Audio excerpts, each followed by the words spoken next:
फिर बद्रीनाथ की ब्रह्म कपाली, शास्त्र कह रहा, गरुड़ पुराण, स्कंद पुराण। डायरेक्ट छोड़ दिया होगा तो फिर वो जाएगा, कहीं नहीं गया, घर पे ही है। ओके, ऐसे नहीं जाऊँ, माल टाल खवाया नहीं और छोड़िए माँ बद्री के साथ नहीं गया। ऐसा बहुत झंझट है साहब, ढेर सारा लोग झंझट में पड़ा हुआ है बहुत। कोई के सराद में गया जी करके आ जाओ, इसके बाद बामन के भोजन ही मत करा, सीधी छुट्टी। हम तो छोड़ आया, हम तो छोड़ के आया।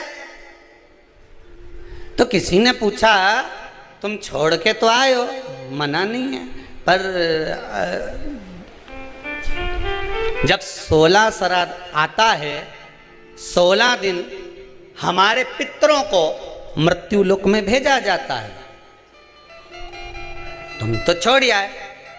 तुम्हारी शादी किसी गार्डन से हुई, बोलो ईमानदारी की बात, अब गार्डन से हुई तो तुम 50 बार गार्डन के सामने से निकलोगा तो तुमको याद आएगी कि नहीं आएगी? बोल, ईमानदारी से बोलना।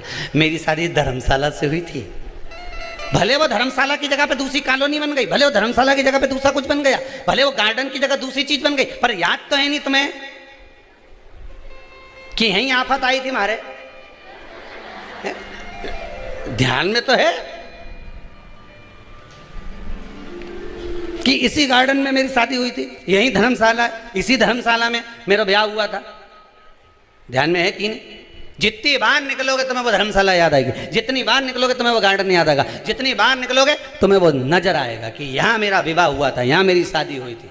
उसी तरह हमारे पूर्वज हैं, हमारे पितृ हैं, जब जब 16 श्राद्ध में मृत्यु लोक पर पितृलोक से आते हैं, सबसे पहले तुम्हारे ही घर पर जाते हैं, आस लगाकर, विश्वास लगाकर तुम्हारे ही दरवाजे पर जाकर कुछ मांगने का प्रयास करते, कुछ पाने का प्रयास करते तुम्हारे दरवाजे।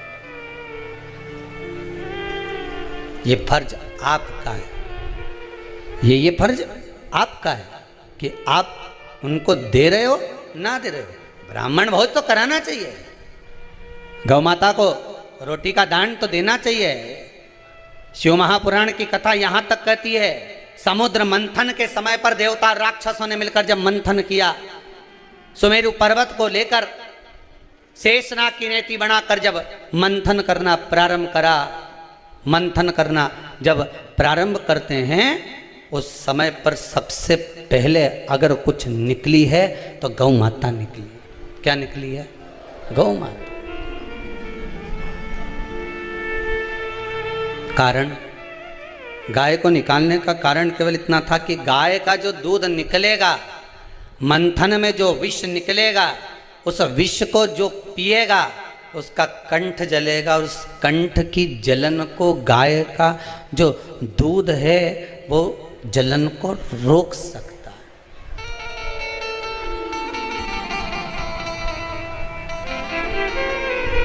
थोड़ा सा कच्चा दूध,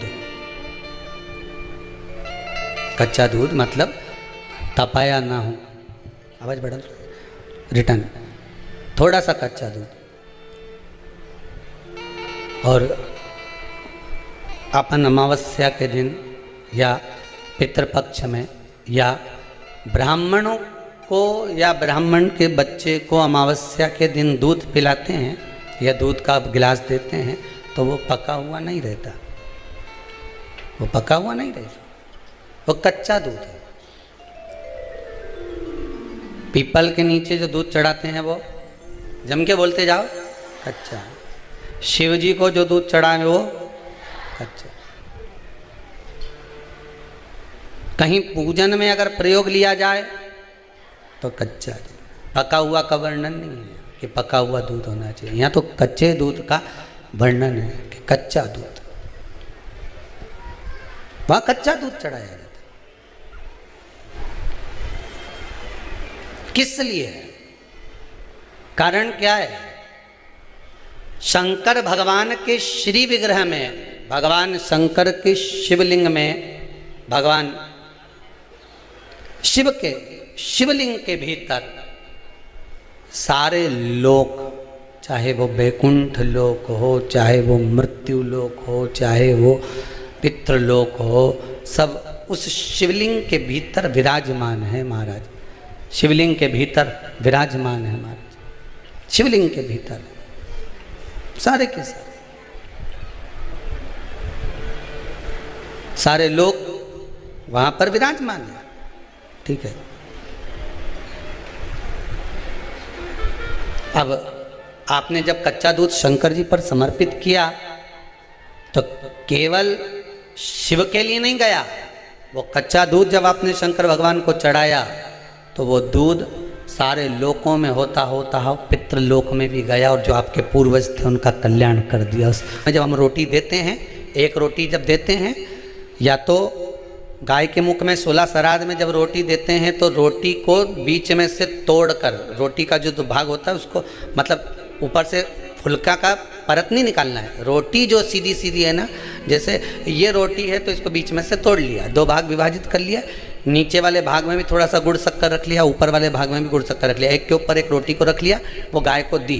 तो अपन श्राद्ध पक्ष में 2 पूड़ी का प्रमाण है कि गाय को 2 रोटी दी जाती है, कुत्ता को 2 रोटी दी जाती है। 2 पूड़ी रख के देते भी नहीं देते, आप लोग तो देते होगे, 2 पूड़ी के ऊपर पूड़ी रखकर, थोड़ा सा मीठा रखकर, नमकीन रखकर, कुत्ते को भी देते, 2 पूड़ी तोड़कर कागा को भी देते। 2 पूड़ी का प्रमाण कहाँ से आया?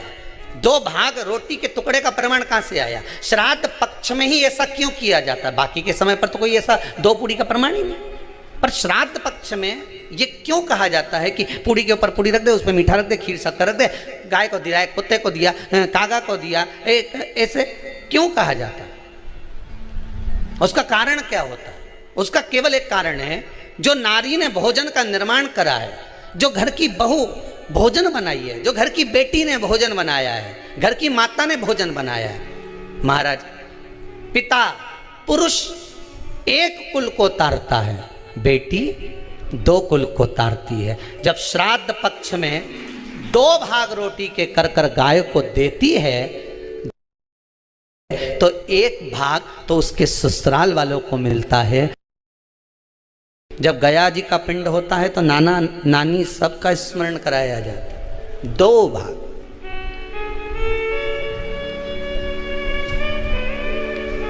पुण्यता प्राप्त। अब लोगों को मालूम तो है नहीं कि 2 पूड़ी क्यों रखते हैं, उसका कारण वर्णित है शास्त्रों, दोनों पक्ष तारने के लिए, दोनों पक्ष का स्मरण कराने के लिए। महाराज, बिंदु प्रेत योनि में पड़ा, चंचुला देवी उनके मोक्ष का प्रयोजन कर रही है, प्रयास कर रही। क्या करा जाए कि इनको मोक्ष मिल जाए? कहा शिव महापुराण की कथा। पार्वती मैया की सहेली बन गई और पार्वती मैया ने शिव महापुराण में प्रेत योनि से मुक्त होने के लिए कहा, तुम रुका जी के यहाँ जाओ, देवऋषि नारद के पास जाओ। नारद जी ने तुमरुका जी के पास भेज दिया। क्यों? नारद जी जानते हैं मैं कथा नहीं कर सकता, मैं कथा सुन सकता हूं पर कह नहीं सकता, कहने के लिए मुझे बैठना पड़ेगा, सुनने के लिए हो सकता